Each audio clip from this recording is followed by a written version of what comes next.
From Daily Trust News Center, this is the News Hour. On News Hour tonight, security beefed up in Abuja following U.S. Embassy advisory on impending attacks. Court of Appeal reserves ruling in stay of execution application against Nnamdi Kanu. Islamic Development Bank approves nearly $2 billion funding for projects in Nigeria. And on the foreign scene, Conservative Rishi Sunak wins race to become new UK Prime Minister. Hello and welcome to Trust TV News Hour. I am Ibrahim Yusuf. Now, security has been beefed up in many places in the Federal Capital Territory following an alert of possible terror attacks in some parts of the country, especially Abuja, the nation's capital. The United States Embassy in Nigeria had raised the alert, warning Americans in the country to be cautious of their environment in response to what the embassy called elevated risk of terror attacks in Nigeria, specifically in Abuja.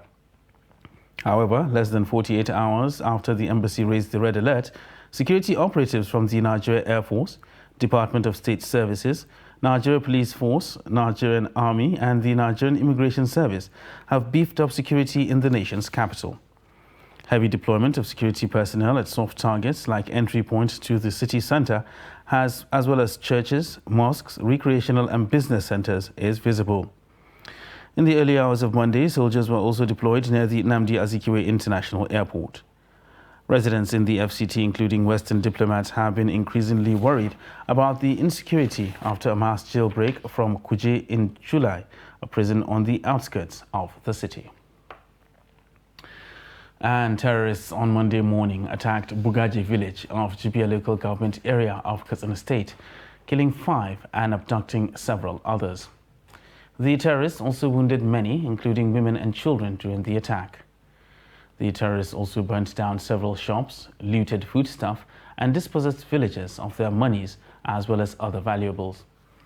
An eyewitness told Trust TV in Katsina that the bandits, armed with dangerous weapons, arrived at Kwari village on over 200 motorcycles from different locations.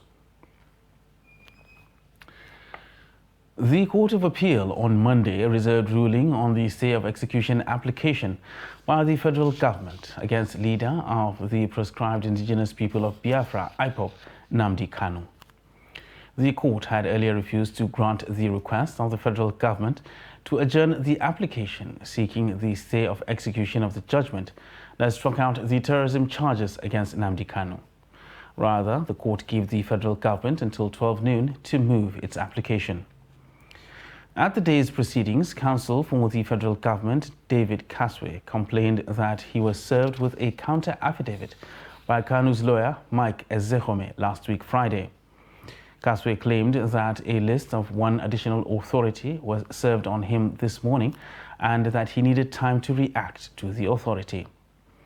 Counsel for Nnamdi Kanu, however, objected to the request on the grounds that only one additional authority was served and that the federal government should have no excuse to seek adjournment because of that one authority alone.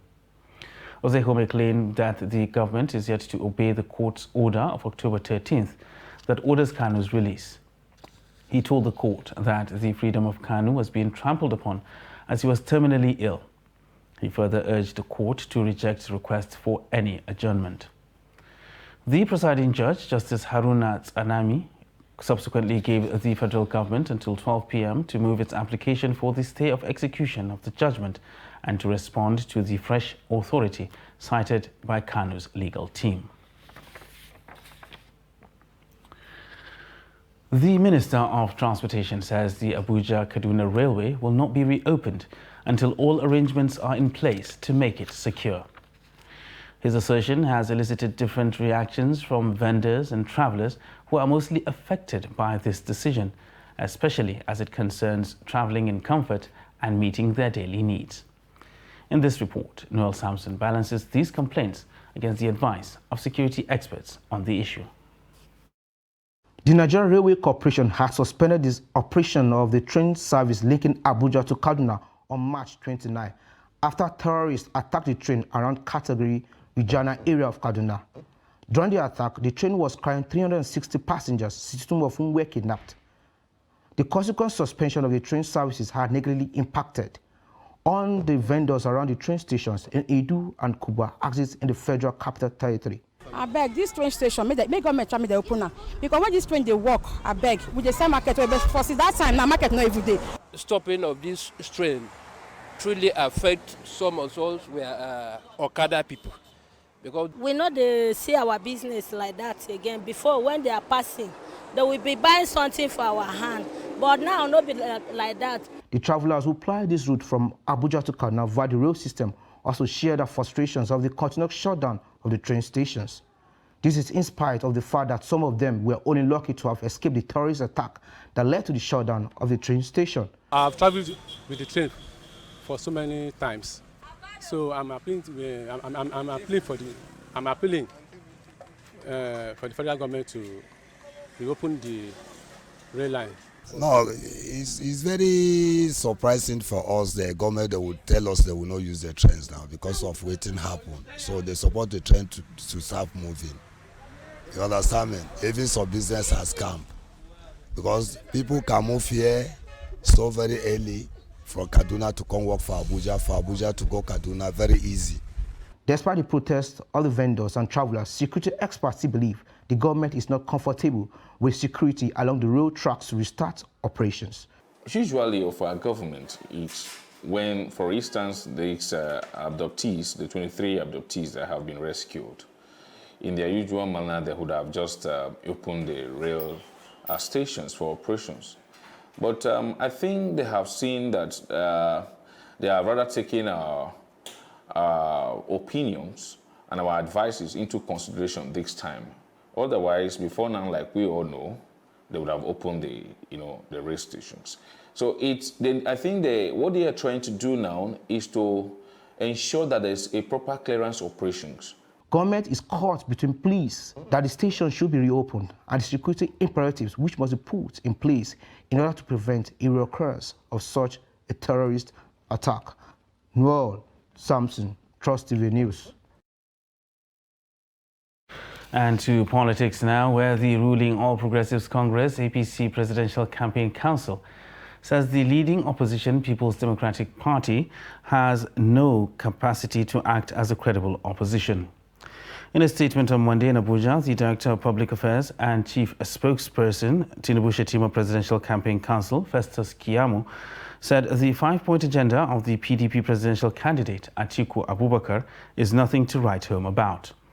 The Director of Strategic Communications of the PDP Presidential Campaign Council, Dele Momodu, has described the 80-page manifesto of the presidential candidate of the APC, Bola Tinubu, released in Abuja on Saturday, as an appropriation of MKO Abiola's legacy. But reacting, Keyamo, who doubles as the Minister of State for Labour and Employment, said one would have expected Dele Momodu to make a clear comparative analysis between Hope 93 campaign document of MKO Abiola and Tinubu's renewed Hope document. Part of the statement said Atiku's 74-page campaign document has in it some ongoing milestones of the President Muhammadu Buhari-led administration. Meanwhile, the People's Democratic Party in Sokoto State has inaugurated its Governorship Campaign Council for the 2023 general elections. The party appointed Governor Aminu Tambuwal as the chairman of the council and Yusuf Suleiman, a former Minister of Sports, as the Director General. Inaugurating the council in Sokoto on Sunday, Tambuwal said he had ceded his appointment as the chairman of the council to Attahiru Bafarawa, the former governor of the state. He said Bafarawa will lead the State Campaign Council following his commitment as the Director General of the PDP Presidential Campaign Council. The governor described the appointment of Suleiman as the DG of the Governorship Campaign Council as an indication that PDP always stood on its words of equal treatment of all members. He stressed the need to ensure that they gave the mandate to someone who will lead Nigeria to greatness. Tambuwal further urged the PDP supporters in the state to sustain their self-discipline by ensuring violence-free campaigns. In his acceptance speech, Suleiman said that the campaign team will work closely with all PDP members in the state to ensure its success. River State Governor Nyesom Wike has said he would not campaign for the People's Democratic Party presidential candidate Atiku Abubakar because he appointed enemies of the state into his campaign council. Addressing party stakeholders and supporters in Port Harcourt during the inauguration of the River State PDP campaign rally on Monday, Wike said the PDP candidate picked those he wants to work with in Rivers. He said the presidential candidate has chosen enemies of the state as members of his campaign council without any input from him as the governor of the state. Daily Trust reports that the River State government shut down hotels, filling stations and other businesses of some of Atiku's associates in the state. And residents of Maiduguri have tasked the incoming administration in the state to tackle insecurity, food crisis and electricity when it takes over in 2023. Borno State is recovering from the devastation of insurgency and will be holding its first election in local governments after 13 years of unrest. Bitrus Kurutsi has the rest of the story.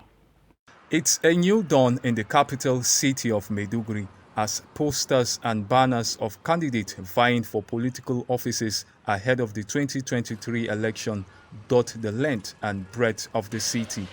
The state has suffered the woes of insurgency in the last decade, which has made it impossible for voting to hold in local governments. Although it held its first local government elections in November 2020, this time around, with displaced persons resettled in their communities, the state will join other states to cast ballots. Some residents are positive that they would perform their civic duty of participating in the electoral process. We Borno State, we don't have even light, electric, you don't have it. We Borno State, we are so suffering. We are so suffering. So please, whoever came to president of next time, so please we excuse him to take us respond our problem. This coming election, I don't think there is nothing like insurgency. We are now in peace. We are living in peace now. We are not thinking of anything like insurgency. Almighty Allah has helped us and accept our prayers that we did since from Ramadan up to date. We are seeking Allah to bring us peace. This insurgency will stop for this election, for we now, for Borno. But for some states, I'm thinking that this thing will affect them, like Zamfara, you see, like Zamfara and those Igbo people. Maybe this thing will stop them. But I pray may this thing not happen, so that we proud for our Nigeria. For many, the excuse of insecurity as a reason for not participating in the polls is no more tenable as the number of surrendered terrorists keeps rising with each passing day. No, to me, look at the bucket of attacks that are happening and then the gravity of the situation compared to the last election. I think we will all give kudos to all actors that have played a role, the military, the government, and then the civil society. So I think I don't see a red flag about election not happening, unless it will be created for not to allow the election to happen. But under normal circumstances, things are happening and people have access to their communities. Despite maybe one or two communities that maybe it will take time for you to reach that community. The 2023 elections will serve as a litmus test that would confirm the restoration of peace and normalcy in the Northeast region. And as the 2023 elections draw closer, women groups are clamoring for more inclusion in the political space to ensure that their concerns are addressed and a balanced leadership is enthroned in Nigeria. This was part of discussions at a Womanifesto conference in Abuja, where the importance of the 5 rejected gender bills at the National Assembly during the last constitution review took center stage. Trust TV's Aisha Salihu reports. This gathering of women believes Nigeria is not living up to its commitment to ensuring gender equality as stipulated in the National Gender Policy in terms of the low representative percentage of women in elective and appointive offices. They want gender to be mainstreamed as women remain powerful agents of change whose far-reaching benefits in leadership and decision-making are increasingly recognized in all spheres. Democracy is also about representation. The reason why it's important to have, I think, parity, which means equality, in women's representation when compared with the men, is that Nigeria has signed a lot of international commitments that said that we will prioritize gender equity and equality. Equity meaning that we are going to put conditions in place that enable for people to compete fairly, everybody. And then equality meaning that we believe that when we all are represented in percentages that are commensurate with our size of the population, we'll have a variety of voices and issues that are brought to the table that represent all the concerns of the people. So it's democratic to be gender sensitive. Open our minds, to who is going to help the Nigerian women and the young women as well, because they are the leaders of tomorrow. We must give them the opportunity to begin to think leadership, to begin to think positive, so that many of them will be talking, much more than we are talking. Although the rise of insecurity in the country and the economic downturn have equally threatened more women contesting for political offices, these women groups suggest the creation of a trust fund for women. While soliciting more support from women folk, they believe that the rejection of the gender bills is a deliberate conspiracy against women. And we need to go work on that fund thing and see whether we can raise funds from people, individuals, private individuals, then support. It doesn't matter the political party, just support women. Because what grants will you turn down 5 bills that we're not going to do any harm to you, even if you give us 3/5? But to give us 0/5, I think that's just being mean. In developing a strategy to balance the power equation in leadership and elevate women in decision-making, these women say creating an enabling environment to see women thrive politically should be at the forefront of the manifestos of any of the candidates for the upcoming general elections. Aisha Salihu, Trust TV News, Abuja. A federal high court sitting in Abuja has ordered final forfeiture of 2 Abuja properties and 2 luxury cars belonging to a former Minister of Petroleum Resources, Diezani Alison Madueke, to the federal government.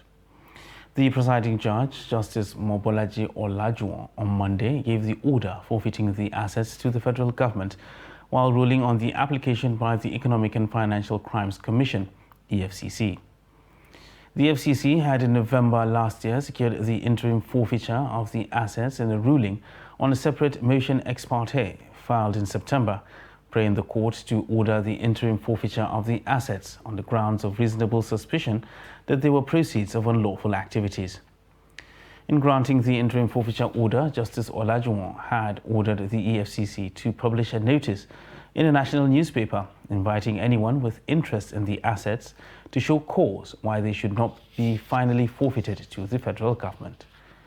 In the absence of any contestation of the interim order, the court forfeited the property to the federal government. You're watching Trust TV News Hour, and still ahead, we'll bring you the story of an imam who saved 262 Christians. Details of this and more after the break. Do stay with us.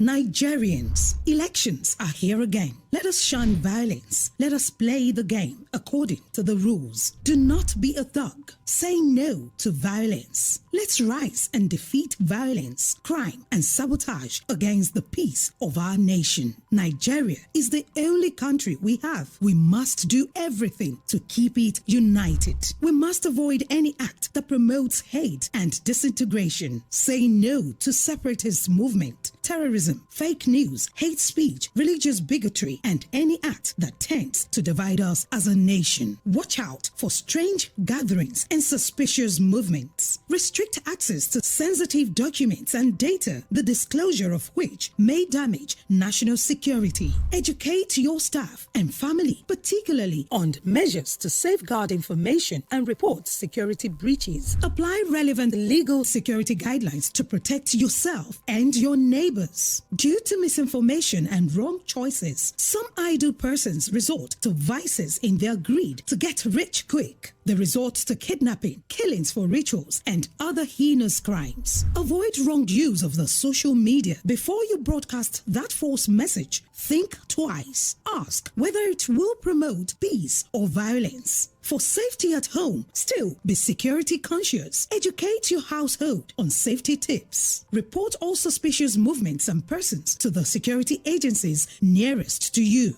Be a good citizen. Be patriotic. To pass security information, please call 0813-222-2105, 0915-339-1309, 0908-837-3514, or send a mail to dsspr@dss.gov.ng. This message is from the Department of State Services, DSS.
TV, documenting the Nigerian story.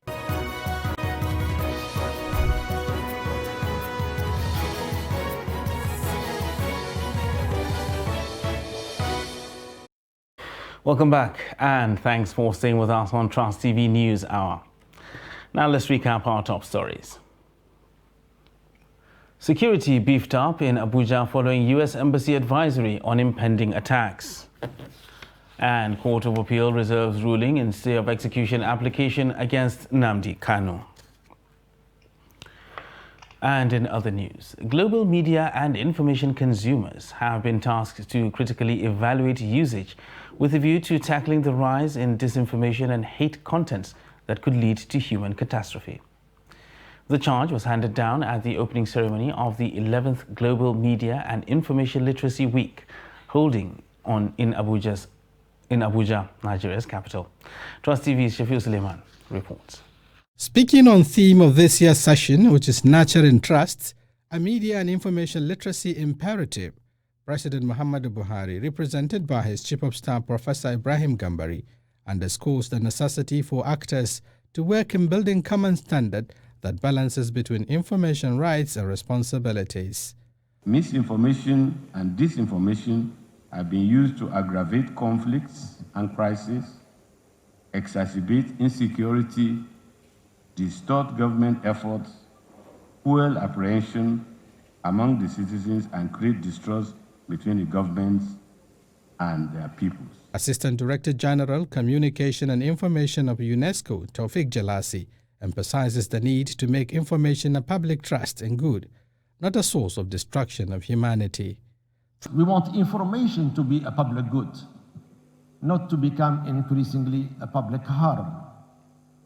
And we know about all these issues of disinformation, hate speech online, cyberbullying, online harassment, and the like. So how can we ensure that information truly stays as a public good? Nigeria's Minister of Information and Culture, Lai Mohammed, tasked information consumers to equip themselves with the basic literacy as prerequisite for dealing with rampaging disinformation in the media space. This is very important in a digital era of information overload because it allows us all to differentiate what is true and what is false.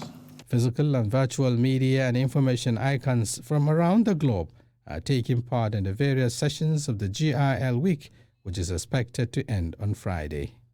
Shapir Suleiman, Trust TV News, Abuja. And to Zamfara State now, where the state government has made a U-turn on its ban of political activities in the state. In a statement, the Zamfara State Commissioner for Information, Ibrahim Dosara, said the state government also approved the immediate reopening of Gumi, Anka and Ukuyum local government areas, as well as towns, roads and markets recently closed by the government due to heightened insecurity in some parts of the state. The statement said the decision followed the satisfactory reports received on the security situation in the affected communities. The state government, however, advised people to conduct themselves in accordance with the rule of law, noting that it would not condone any act capable of disrupting the peace. And the recent call to self-defense by former Defense Minister Theophilus Danjuma resonates with Benue State residents, one of the states suffering insecurity in Nigeria. Now, with the call for self-defense by the former minister, residents of Benue State react, as reported by Trust TV's correspondent. This is not the first time the retired Army general is making such statements. He said the same in 2018 in response to the security challenges in the country. Residents of Benue agree with the general, whom they said is experienced in warfare. We cannot just sit down as dogs and wait for them. So he said this same thing in 2018 and he's repeating it again. For a man like T.Y. Danjuma, that's a general, once a soldier, always a soldier. So he knows the intricacies. He knows stuff that you and I do not know. So I respect him for that call, for repeating the call again. A call he made 4 years ago. The residents also said it is a tough time for Nigeria and the challenges are enormous. They said Nigerians should unite to face common enemy and save the country from disintegration. As Nigerians, we need peace. And anything we are doing in this country, without peace, we cannot achieve it. Without peace, we cannot attain it. So if we are having cases or issues of insecurity every day, and the federal government is there, the federal government cannot do anything about it. I believe it is better for us to embark on a way that we protect, or the way that what we can use to defend ourselves. There is every need for us as citizens of this country, and if we want this country to keep, or we want to move together as a country, there is every need for us to defend ourselves. You can't handle a cutlass against a person who is holding a AK-47. When these people come, our farmers, they don't have anything to protect themselves. Rather, they'll be running to their safety. And these people will be just killing them anyhow. Buhari's Minister of Interior, Rauf Aregbesola, has reiterated government's promise to end insecurity by December this year. However, cases of attacks on communities by bandits are still prevalent, with reported herder farmer killings in Benue. Meanwhile, residents of Ngar community of Barikiladi local government area of Plateau State are celebrating the Islamic cleric Imam Abdullahi Abubakar, who saved the lives of over 260 Christians in the area. Imam Abdullahi had on June 23, 2018, shielded over 262 Christians in his mosque and his house when gunmen attacked Ngar community and its environs. Trust TV's Ado Musa, who visited the community, reports that members of the community were delighted when the Imam made the list of 447 recipients of the National Honor 2022 conferred on them by President Muhammadu Buhari. The report. Imam Abdullahi has been receiving national and international awards since 2018 when he risked his life to save the lives of his Christian neighbors for his selfless service to humanity. The recent recognition for the Imam was the National Honor Award 2022 by President Muhammadu Buhari. Da Maful Mangai, ward head of the village, and Pastor Joseph Audu, who were among those shielded by the Imam in the mosque, shared their experiences of the attack. Me, myself, I was running. I passed through this mosque. The Imam and his deputy and some subject. They called me, Nyangwa, come and enter there. My mind said that if I enter there, maybe there is a plan. I want to run. One mind tell me that I just come back. I enter inside the mosque. When I enter inside the mosque, I meet our people, Christian inside the mosque, and Muslim inside the mosque. Some they are crying. So Muslim and Christian, they are crying inside the mosque. The Dua bear their minds on the recognition of the heroics of Imam Abdullahi by the president. We are seeing the for that year of the day because even myself, I did inside the mosque very that day. So I know that we lost a lot of people, about 88 people inside the passports, 2 passports, 1 for couple, 1 for CSC. Other residents of the community also expressed their pleasure over the national honor, saying the Imam had deserved to be celebrated and emulated. Speaking on why he protected the Christians, Imam Abdullahi said he saw no reason why innocent human beings should be killed for nothing. My reason for shielding the Christian is this: God has created human beings, animals, vegetation, and other living things in the rivers, all for different purposes. So, why will you kill your fellow human being? I can't live watching this is happening to my fellow. I told the attackers that if they wanted to kill them, they should kill me first. He also speaks on what the honor conferred on him means to him. This national honor conferred on me means everything to me. My joy for the honor is limitless. I can't equate the joy to anything. Anything that can be imagined can be ended. But this can't be imagined. Only God knows how I feel. I pray for the president to live a healthy life. His son, Abdullahi Saleh, expressed joy over his father's gesture. He happy, very, very happy. I was very excited, and up to now, I'm excited. The kind of happiness I'm feeling cannot be described. More than 80 people who could not able to reach the mosque and the house of the Imam were killed during the attack and later given mass burial. However, with all heroic moments witnessed by the affected communities, residents say all the promises made to them after the incident by the government were yet to be fulfilled, adding that they still lack good roads, healthcare centers, among other social amenities in the area. And a federal high court sitting in Calabar has declared Basi Otu as the authentic governorship candidate for the All Progressive Congress in Cross River State. Justice Ijoma Ojukwu made the declaration while delivering judgment in a suit in Calabar. Ojukwu, in her ruling, said the candidate contesting for the position of a governor must be a Nigerian, meet the stipulated age requirement, and have basic qualifications, according to the Constitution. She said determination of a governorship candidate of a political party remains the right of a political party. Otu's challenger and APC governorship aspirant in the state, Owan Eno, had, after the primary in May, approached the court seeking to disqualify Otu as the APC's governorship candidate for the 2023 general elections.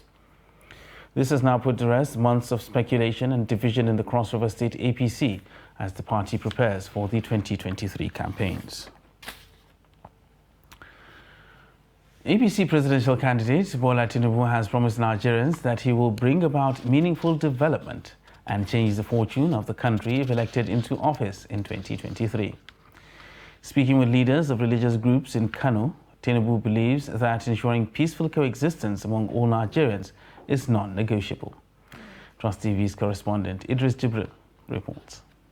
These are leaders of various religious groups drawn from the 44 local government areas of Kano State, meeting to discuss peace and unity among Nigerians ahead of the 2023 general elections. According to Bola Tinubu, Nigeria will see progress and that peace will continue to reign in the country. Don't let us deceive ourselves. Nigeria is going to remain one under God, and just revert to the first national anthem. Though our tribes and tongues are different, in brotherhood we will stand. For Governor Abdullahi Ganduje, Kano is still the most peaceful state in Nigeria, favorable for successful elections. He urged the religious leaders to continue to preach peace and unity ahead of the 2023 elections. I wanted to find out whether Bola Aswaju is part of you or not. But I don't need to ask from the speech. So what I can conclude or bring conspicuously is that you have endorsed Alhaji Bola Ahmed Tinubu and another Alhaji, Kashim Shettima. Meanwhile, the clerics are sure to continue to do their best in mobilizing people toward peaceful coexistence and ask the politicians to do more in ensuring that the suffering of ordinary people is reduced to the barest minimum. We are confident that the laudable project executed by His Excellency, the Governor of Kano State, Ganduje, will surely give room for APC to return victory in presidential, gubernatorial, and all other political positions in the forthcoming election in 2023. Bola Tinubu and other top members of the ruling All Progressive Congress are in Kano for a 3-day official campaign visit, during which he will also meet traditional leaders, members of Kano business communities, among others. Idris Jibrin, Trust TV News, Kano. Now, the ability to overcome challenges confronting the nation can be achieved if all stakeholders continue to contribute their quota to the upliftment of the nation through service delivery. Now, this was stated by Clems Agba, Minister of State, Budget and National Planning, during an induction course for public service officers in the state's capital. Fatima Musa was there and now reports. The minister, who was represented by the Special Assistant, Philip Ubodaga, said the induction course will strengthen capacity of stakeholders on strategic development plans for the country in the nearest future. He said participants would actively participate in the course for policy formation and implementation of government policies. The ability to overcome the challenges confronting our nation is predicated on transparency, accountability, and inclusive governance, which can only be achieved through inherent capacity of those chosen by President Muhammadu Buhari GCFR to lead the process of designing and implementing appropriate policies of the government. It is my hope and belief that all stakeholders in this induction program will participate very actively and that the lessons learned will help in policy formulation and improvement of the implementation of government policies and programs. Earlier, the Director General of Bureau of Public Services Reforms, Dasuki Arabi, said the move became necessary to pave way for public services reform that can improve productivity in the sector. The overall objective is for governing board members to gain understanding of their roles, key responsibilities, and the behavior required of them in their respective organizations, both as individuals and as part of the board's collective responsibility, and how they can contribute effectively to promote corporate governance practice in their agencies. Representing the Secretary to the Federal Government, Boss Mustafa, the Permanent Secretary, General Services in Beiri, said the induction calls will broaden the horizon of participants. I am assured that you will take this induction program very seriously and leverage on the gains as I affirm the unflinching support of His Excellency, President Muhammad Buhari, in the discharge of your duties. It is hoped that the training will motivate participants to discharge their duties effectively with maximum productivity. Fatima Musa, Trust TV News, Abuja. You're still watching Trust TV News Hour. The news continues shortly after this break. Please stay with us.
Welcome back, and thanks for staying with us on Trust TV News Hour. The federal government on Monday launched the first phase of the special agro-industrial processing zones in Abuja, which is being supported by the federal government, the Islamic Development Bank, International Fund for Agricultural Development, and Africa Development Bank. It's expected to change the face of Nigeria's agricultural sector. Chamun Dabeng reports. The first phase of the program will commence in 8 locations across the country, namely Kano, Imo, Kaduna, Cross River, Kwara, Oyo, Ogun, and the FCT. Nigeria's fragile economy has had to deal with high rates of inflation brought on by the lingering effects of COVID-19, insecurity, flooding, and global inflationary pressures, which have been exacerbated by the Russia-Ukraine war, worsening Nigeria's food insecurity. To help member countries cope with this new challenge, the bank approved in last July, a food security response program worth $10.5 billion.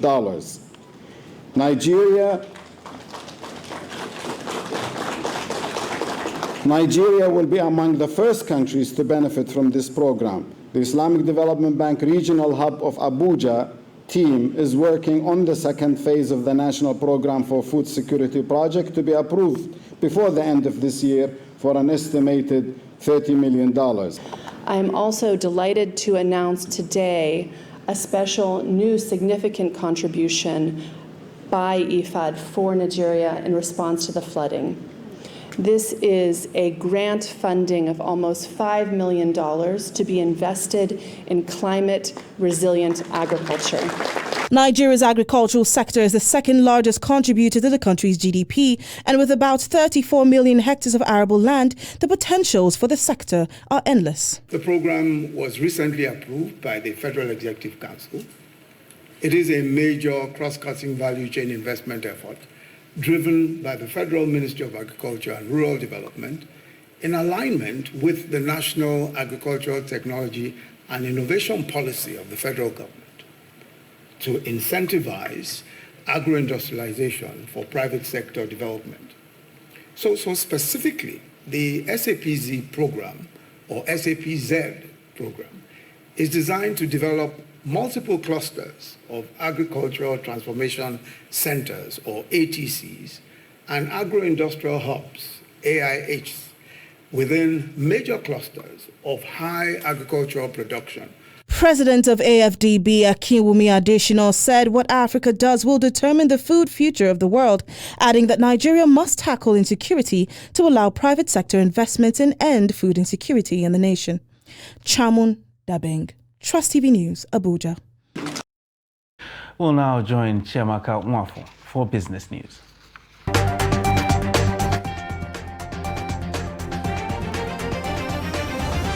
The African Development Bank, AFDB, says it is providing $210 million for the development of the Special Agro-Industrial Processing Zones program in Nigeria. President of the bank, Akinwumi Adesina, disclosed this in his virtual address at the inauguration of the SAPS program on Monday in Abuja. Adesina said to fully unlock the potential of Nigeria's agriculture, more needs to be done to promote and support the agribusiness sector. Earlier, the Minister of Finance, Budget and National Planning, Zainab Ahmed, said SAPS is aimed at promoting the agriculture value chain, adding that the first phase of the SAPS program will kickstart with a credit facility of $410 million already secured from co-financing development banks, AFDB, ISDB, and IFAD. The National Bureau of Statistics has said that air transportation rose by 96.87% in 1 year. In its report titled Transport Fare Watch for September 2022, the Bureau noted that the average fare paid by air passengers for specified routes single journey increased by 96.87% from 36,922 naira in September 2021 on a year-on-year basis. According to the statistics body, on a month-on-month basis, it increased by 11.76% from 65,041 naira in August 2022 to 72,619 naira in September of 2022. Data from the report indicated that the average fare paid by commuters for bus journeys within the city per drop increases by 2.19% on a month-on-month basis from 602 Naira 48 Kaba in August 2022 to 615 Naira in September 2022. It also revealed that on a year-on-year basis, the average fare paid by commuters for bus journeys within the city per drop rose by 41.42% from 435 Naira 36 Kaba in September of 2021 to 615.69 Naira in September of 2022.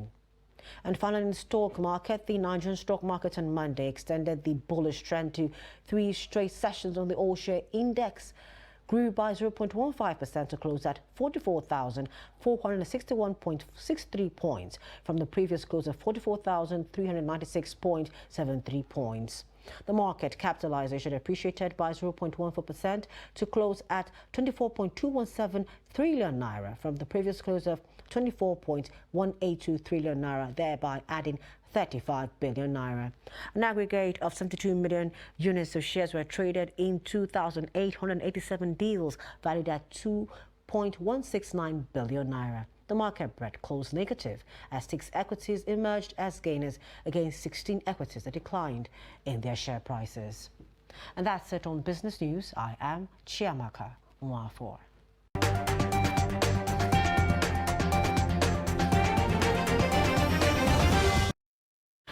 The Nigerian Midstream and Downstream Petroleum Regulatory Authority, NMDPRA, says it will arrest and prosecute the owner of the gas plant that caught fire last week for operating illegally. Field Coordinator of the Nigerian Midstream and Downstream Petroleum Regulatory Authority, Rivers State, Tubo Alabo Lionel, who spoke shortly after a preliminary investigation on the site of the incident along East-West Road, said the operators were not obeying safety rules. The report. Tobo Alabo, who said 4 persons were injured during the explosion, added that efforts to confirm the health status of the victims at the University of Port Harcourt Teaching Hospital met a brick wall as staff of the Wounds and Bond Department could not give them access. Part of the gas plant explosion, we're here for preliminary investigations, and from what I have been told, 4 people were injured, no casualties, but they are responding to treatment. With further investigation, we'll get to the root of the cause, but the gas plant does not even have an operating license, so they were not obeying safety rules. At about around 7:30 to 8 a.m., we were discharging from the truck that brought product for us to the storage tank. So we've done that for between 30 minutes, around that 30 minutes of the exercise. The next thing I hear is we heard a loud sound, boom. I don't actually know the cause of it, but what I know is that we were discharging. So the next thing I heard was that sound. Before I could look around, I saw fire. So we had to first of all flee from the scene.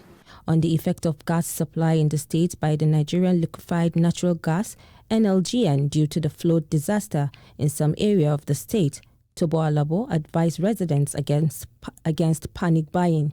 LNG actually has some issues because of the flood. The issues are in terms of gas supply to their plants.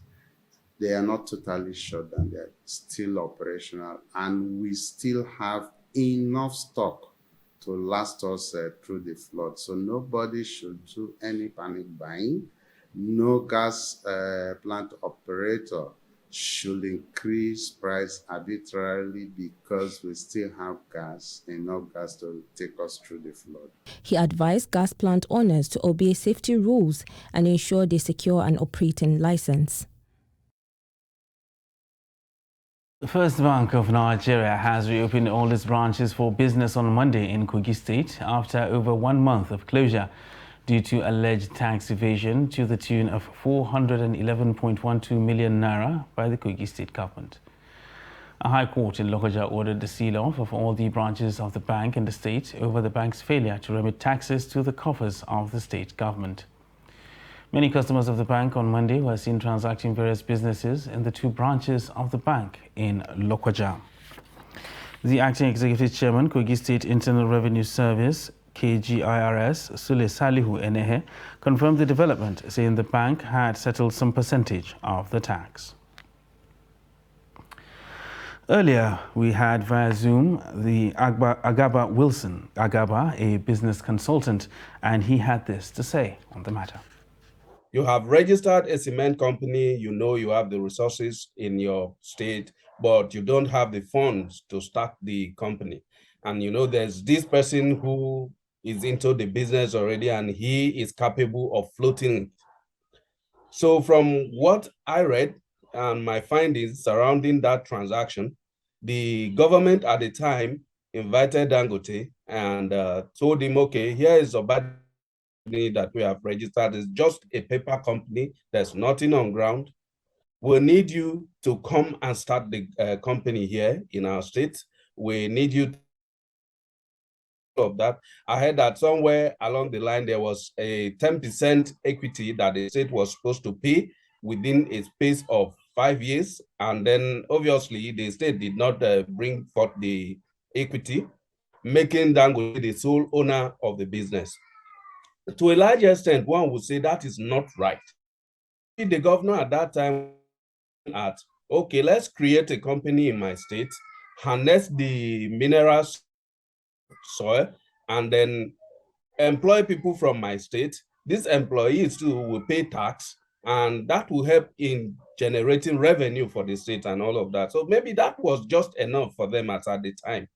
But if you take a look at the whole arrangement, one would wonder, why wouldn't the state take at least a little stake in this business at that time? If that had happened, then what is transpiring now would not have happened at all. And now for a look at the foreign scene, where Conservative politician Rishi Sunak will become the United Kingdom's new Prime Minister after winning a Conservative Party leadership contest triggered by the dramatic resignation of Liz Truss. Sunak's win on Monday came days after Truss's resignation following her disastrous tax cuts plans and policy U-turns which plunged the markets into chaos. The unprecedented economic crisis drew a rare intervention from the Bank of England. Sunak's only challenger, Penny Mordaunt, leader of the House of Commons and former Defence Minister, was reportedly backed by 30 MPs compared to nearly 150 supporting Sunak. While there were rumours over a Boris Johnson comeback over the weekend, he pulled out of the contest on Sunday. Now for a look at sports, where Championship strugglers Middlesbrough have appointed former Manchester United and England midfielder Michael Carrick as their head coach. The 41-year-old had been out of the game since leaving Old Trafford after a 3-game stint as temporary boss after Ole Gunnar Solskjaer's dismissal. Borough had been without a permanent manager since Chris Wilder was sacked, with Leo Perkovic in interim charge. Carrick's first game will be at Preston in the Championship on Saturday. And that wraps up Trust TV News Hour for tonight. For more news, you can subscribe and follow us across all our social media platforms. I am Ibrahim Yusuf. Thanks for watching.